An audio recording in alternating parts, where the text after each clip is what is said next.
લોકશાહીનો ચોથો સ્તંભ જ્યારે લોકપ્રિયતાની ચરમસીમાએ પહોંચે ત્યારે તે જનતાનો અવાજ બની જતો હોય છે।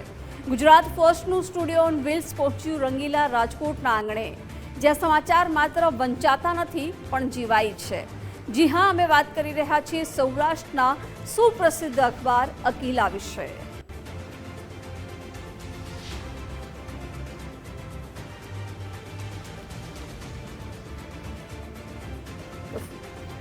ફાઉન્ડર સાથે વાતચીત કરી હતી ડૉક્ટર વિવેક કુમાર ભટ્ટે અકીલાની પત્રકારત્વની પ્રશંસા કરી હતી।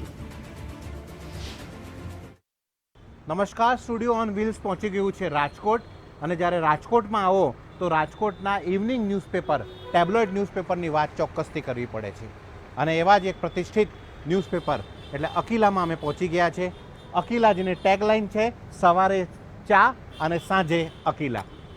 અકીલાનો ઇતિહાસ એવો છે કે 15 ઓગસ્ટ 1978માં અકીલાની શરૂઆત થઈ, અને ત્યારથી લઈને અત્યાર સુધી અકીલા ના કેવલ સૌરાષ્ટ્રમાં બલકે સમગ્ર ગુજરાત અને દેશ વિદેશમાં વસતા ગુજરાતીઓ અકીલા ચોક્કસથી વાંચે છે।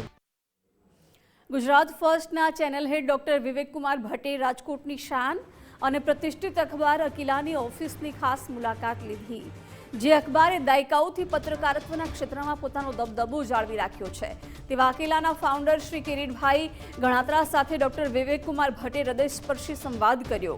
સવારે ચા અને સાંજે અકીલા આ માત્ર ટેગલાઇન નથી પણ લાખો ગુજરાતીઓની વર્ષો જૂની આદત બની ગઈ છે।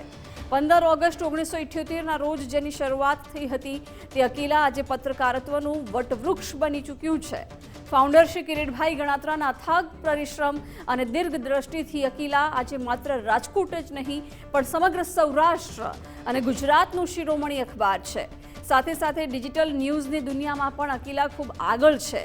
Shri Nimeshbhai Ganatra advance digital technology સાથે વેબસાઇટ ચલાવે છે, જે દેશની સીમાઓ વટાવીને વિદેશમાં વસતા ગુજરાતીઓ માટે અકીલા સમાચાર મેળવવાનું વિશ્વસનીય માધ્યમ બન્યું છે।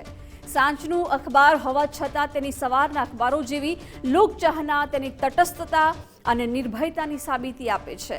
ડૉક્ટર વિવેક કુમાર ભટ્ટે આ મુલાકાત દરમિયાન અકીલાની નિડર પત્રકારત્વની શૈલી અને વાચકો પ્રત્યેની તેની વફાદારીને બિરદાવી હતી।